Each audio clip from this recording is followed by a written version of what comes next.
Is it possible? Yeah. Is it hard? Absolutely. But if you do that, now all of a sudden you're going to find more money. And this more money now you can start putting towards your assets. I call it a decade of sacrifice.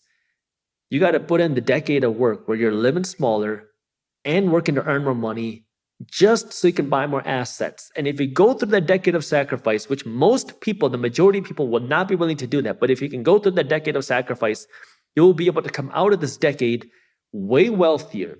And you will be able to go out and buy the nice stuff that you want, those dumb things, and no longer have to really worry about the price. While everybody else is figuring out how they can pay it off, you can go out and buy it without even worrying about it.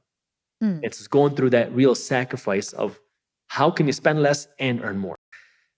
But this is where if you're starting off as an entrepreneur, do not go into debt to start your business ventures. Yeah, no. Go out and hustle. But if you're making a few $1,000,000 a year and you know how you can scale it and you don't want to sell equity, you want to raise debt, then that's something you can consider, but understand the risks.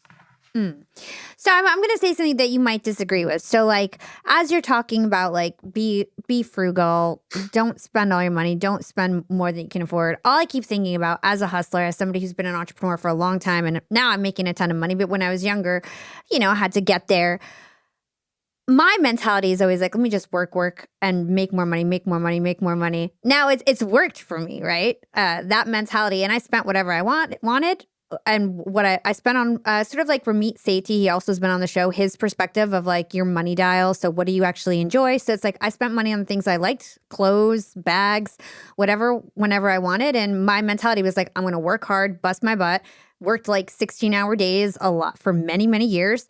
And, now my business this year is going to make $5 million a year, So it's like I did well having that mentality. But not everyone, I think, can be that way, that scrappier, or can make money from nothing.